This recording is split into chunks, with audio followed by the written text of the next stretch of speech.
Hey guys, what's up? We're talking about the stocks to look at on Friday. So, as we have people mentioning, the first we're going to cover though is SPY because that's what we always look at first because that's what's going to determine the direction of these big name blue chip stocks. It looks like we're starting to consolidate today. That's what we saw. We saw a bit of a consolidation pattern where we're keeping up with these these higher lows, but yet we're still making these lower highs.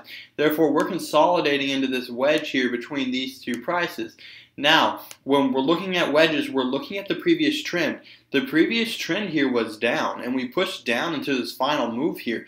And with this point moving here from the bottom here up to around here, that's almost a $4 move, right? So that means we can expect a $4 move, a breakout from around 260, 266, all the way down a $4 move, all the way down to 258.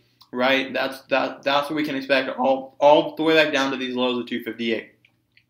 So watching SPY tomorrow, I would look for a breakdown below 262. If we can break down below 262, we have room all the way down to 259. Again, if we start to break above these highs though and start to make new highs, we're going to be looking at 264.74. If we can break above that, start to pull back, test that as support and break higher, then we'll be looking for that. Again, guys, SPY can go both ways, but I'm looking for a downside. However, my bias will not overrun the direction of the market. So I'm just going to trade based off the direction. Now let's look at what people wanted to mention.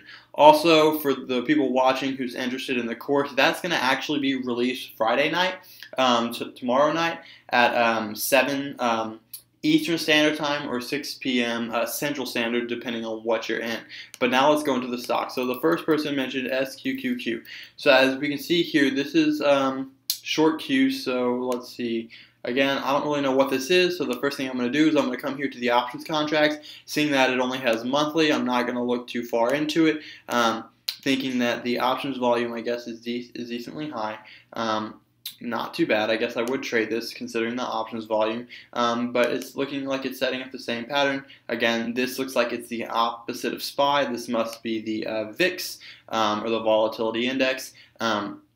Or short Qs, basically. So again, we're consolidating in price, and as I said in SPY, we're looking for that move to the downside. So if we're looking for a move to the downside on SPY, then we're looking for a move to the upside on the SQQQ.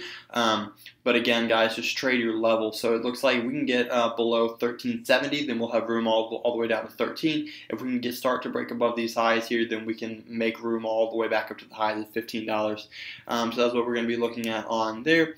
MSFT, that's had a lot of call outs. I want to make sure I get that covered. And MSFT, if we can see here, we're definitely starting to consolidate on a long-term price range, right? We're bumping up into this resistance level here, but yet we're holding. So if we can hold and following SPY, as SPY starts to break to the upside, then we can see MSFT have room to the upside up to around 111, 112. But again, if we start to break down following SPY, we have room all the way down to test these new lows. Again, we've been bouncing up, forming these higher lows.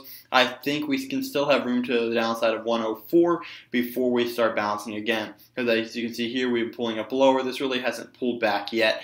And for healthy movement on a stock, we're looking for some more pullback, at least for MSFT. So that's what I would keep in mind. If we can get below 105, we have room down to 104 before we start to fully retrace up.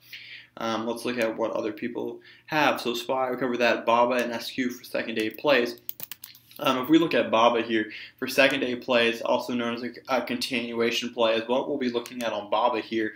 If you can see here, if we break above 156 or start to form up support there, we have room all the way up to 160, right? Because we're forming this uptrend here. We're having these higher lows here that we're forming, and when you have a higher low forming, you usually have a higher high. So with our last high at around 159.49, we have room for the next high to be up around 160. So look for a continuation, a break above up to 160, at least for BABA, following a 10% continuation play strategy. SQ, looking at the exact same thing. We're having some room to the upside. We want it to break above 74 and build some support on that, and then we can see some room to the upside. Let's see what our upside is on oh wow, Square has a lot of room to the upside. So if we can break above, we have easily room up to $80. So watch that as your resistance if it can make it up to the upside. Let's see what other stocks we have to cover.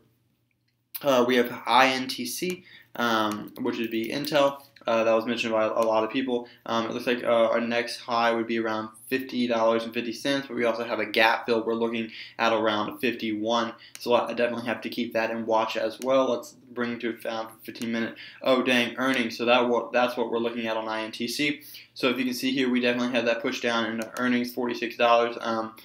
Our next support here will definitely be at around 44.51, and another support at 55.50, which it found during pre-market, aftermarket. So definitely watch that. That looks like it's fully overextended. So again, guys, earnings is definitely a tight play. Be careful when you play earnings, because sometimes the move is so exaggerated like this that when the market opens, there's nothing left for it to do really. So INTC, just keep it on watch, but don't expect much from it. Let's see what else we're looking at. Apple, Baba, Netflix. Already covered that. Let's look at Apple and Netflix. So if you can see here, Apple's following the same trend. We're starting to push on these lows of yesterday, and that's not good. Look, we're pushing on this low. Apple trended down all day. This is almost looking like a 10% continuation play, with the double whammy of it being a triangle pattern to the downside. So again, guys, just watch this. If we can see a break up to 154, if we can't get above 154 resistance point, then we have room to the downside after breaking below 152, all the way back down to 148 and maybe even lower. So watch that out on Apple. 154 will be a crucial resistance and 152 a crucial support. Watch those and keep them on watch. I'll definitely include those in the pre-market notes tomorrow. Let's see here. We're looking at Netflix. So if you can see here, we definitely have some support here. So we'll be watching for support at around 318, and we're looking to break above these previous highs here at around 336.61 on Netflix. Again, we are starting to break more to the downside. We are forming these lower highs, so we are more than likely going to form lower lows at around 313, because that's where previous support comes into play here on Netflix. Now let's hurry up. Let's cover the rest here. ITC, Starbucks. Let's see what Starbucks has. SBUX. So earnings is why you guys are looking at this. So it looks like we're kind of neutral on earnings so far. Again, guys, you don't want the move to be too over-exaggerated. Let's take a look at the options tab just to make sure that we're fully liquid. Again, these options tabs may be a bit more liquid today because of earnings that was coming up, so just be careful of that. I'd be looking to trade, it looks like, the 66 calls and the 65 calls due to open interest, or if you're looking at puts, you want to be looking at the 64 puts and the 65.5 puts. Again, if you don't want to trade same day expiration, which I don't recommend when you're trading these, you want to be looking at the 67 calls and the 65 calls, as well as some other stuff. Just make sure your open interest is there for a stock that's not as liquid. Again, let's continue to look at the charts and let's go through some more. So if we're looking at Tesla, we're starting to see a breakdown here further and further and further off. I don't even know what this was. It may have been earnings. It may have been something else. I don't really know. I don't keep up with news. But as you can see here, we're definitely holding below the support. Every time we start to break up and get into this resistance zone, we start to break down. That's no good for Tesla. So if you can see here, this is our support. We're definitely starting to see it trend a bit down. So if we can see Tesla hold below this level, we can see a breakdown below 282. Tesla has room to drop. If not, we're forming this double support here, or this double bottom. So again, we're looking for the breakout above 255 and 295. If we can get above 295, we have room all the way up to 320. If we get below that, we have room down further. Facebook, it looks like we're starting to curl up, but we have some resistance here at around 146. Watch out for that, and support here at 142. Again, guys, so many other stocks to watch out for. A lot of things happening tomorrow. Look out for pre-market notes tomorrow, and good luck trading.